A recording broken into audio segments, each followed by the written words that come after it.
Part 17.10. Surah Al-Isra, the Night Journey. Assalamu alaikum. Welcome back to Sufi Essence with Hammad Syed.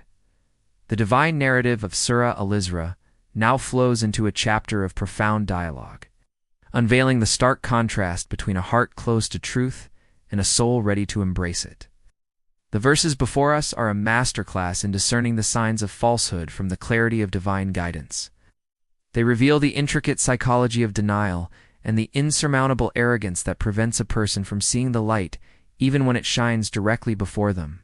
This segment is a poignant lesson in understanding that true miracles are not just grand physical spectacles, but are also the subtle, transformative workings of the beloved within the Kalb.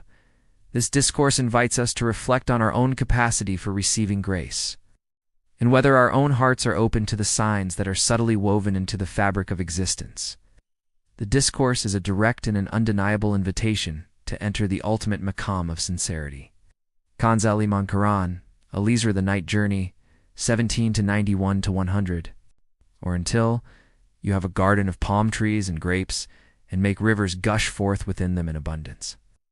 Or you make the sky fall upon us in pieces as you have claimed. Or you bring Allah and the angels before us, face to face. Or you have a house of gold, or you ascend into the heaven.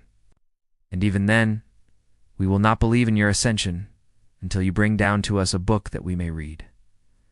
Say, exalted is my Lord. Was I ever anything but a human messenger? And we have certainly diversified in this Quran for the people from every kind of example, but most of the people refused except disbelief. And they say, when we are bones and crumbled particles, will we indeed be resurrected as a new creation? Say, be you stones or iron or any creation of that which is great within your breasts? Then they will say, who will restore us? Say, the one who created you the first time. Then they will shake their heads at you and say, when will that be? Say, perhaps it is near. On the day he will call you, when you will respond with his praise, and think that you had not remained in the world but for a little. But whoever was blind in this life will be blind in the hereafter, and more astray in way. And they were about to tempt you away from what we revealed to you, so you would substitute for it something else, and then they would have taken you as a close friend. And if we had not strengthened you, you would have almost inclined toward them a little. Then if you had, we would have made you taste a double punishment in this life, and a double punishment after death, and you would not have found against us any helper. Spiritual blindness of demands, a practical guide to gratitude. The verses begin by listing the impossible, arrogant demands of the disbelievers. They ask for a private spring to gush forth, for a house of gold, for a personal ascension to the heavens, and for a face-to-face encounter with Allah and the angels. These demands are not about seeking truth. They are about a profound and an unending spiritual sickness that has at its core a desire to control the Creator. The practical lesson for us is to recognize this same spiritual ailment within ourselves. How often do we demand signs from Allah before we are willing to submit? How often do we seek grand physical miracles when the greatest miracle, the Quran itself, is right before us? The heart that is in a state of disbelief is a heart that is not in a state of submission. A person in this state is so consumed by their own desires that they are unable to see the ultimate reality of their existence. This state is a direct and a perfect consequence of their arrogance and their spiritual sickness. A person's spiritual reality is a broken and a shattered mirror, unable to reflect the truth. This is a profound and an unending spiritual reality that is at the very heart of their spiritual reality. The spiritual journey is a process of purification where the impurities of the lower self are transformed into a spiritual reality that is at the very heart of their spiritual reality. The spiritual journey is a process of purification where the impurities of the lower self are transformed into a spiritual reality that is at the very heart of their spiritual reality. The human messenger. A practical guide to empathy. The Quran then provides a profound and a beautiful answer to these impossible demands. Say, exalted is my Lord. Was I ever anything but a human messenger? Allah in his boundless wisdom sent a human messenger so that humanity could witness the ultimate maqam of Fana and Baka in a person like them. The Prophet Muhammad, peace be upon him, was a perfect man, a direct and a perfect consequence of Allah's will. He was a perfect mirror for the divine light. Was the most beautiful human, a person who was so filled with the love of the beloved that his actions were a direct and a perfect consequence of their own actions. The practical lesson here is to not look for a Superman, but to recognize the divine light in the most human of people. The path of Marifa is not a path of transcendence from humanity, but a path of a life lived in a state of complete and total submission to its creator.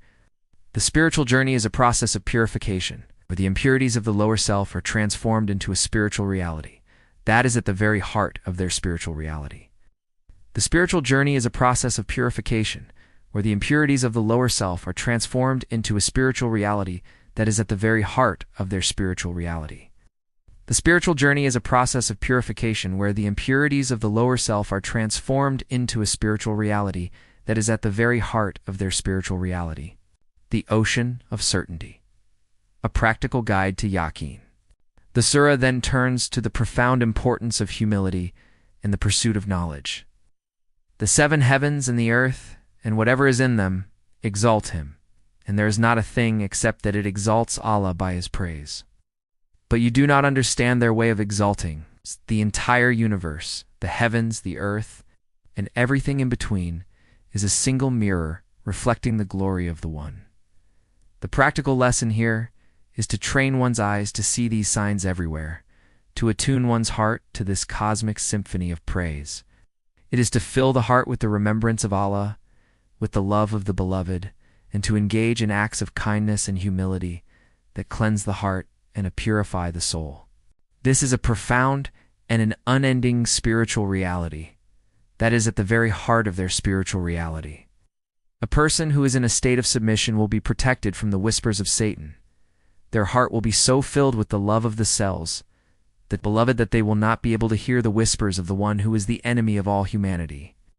This is a profound and an unending spiritual reality that is at the very heart of their spiritual reality. Hadith. The Prophet, peace be upon him, taught, "The strong believer is better and more beloved to Allah than the weak believer, and there is good in both. Strive for that which will benefit you, seek the help of Allah, and do not be helpless. If anything befalls you, do not say, 'If only I had done such and such,' but say, 'This is the decree of Allah, and whatever He wills He does, for if opens the door to the work of Satan.'" Sahih Muslim Hadith 2664.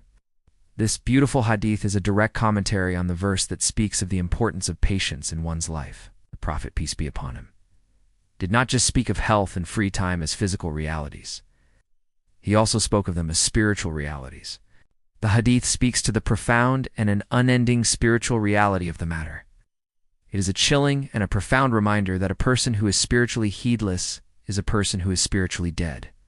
The spiritual reality of the matter is that the One, who is the ultimate source of all existence, can use the most worldly of calamities to bring a person closer to Him. The spiritual reality of the matter is that the people who are a source of benefit to humanity and who are granted the highest stations of paradise. May Allah, the most merciful, accept our repentance and grant us the immense makam of patience and perseverance in times of trial. May He cleanse our hearts from all forms of arrogance and spiritual sickness, and may we be granted the immense reward that awaits those who are a source of benefit to humanity.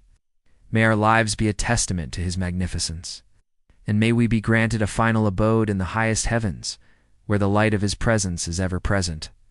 May Allah illuminate your heart and mind with the light of this divine ilm. May He make your channel a beacon of guidance for all who seek spiritual clarity and truth. May your efforts be a source of immense reward, and may you be granted the highest stations of paradise. May the peace and blessings of Allah always be upon you and your loved ones. He grant you unwavering steadfastness on the path of truth, and may your work be a testament to His magnificent names, Ar-Rahman and Ar-Rahim.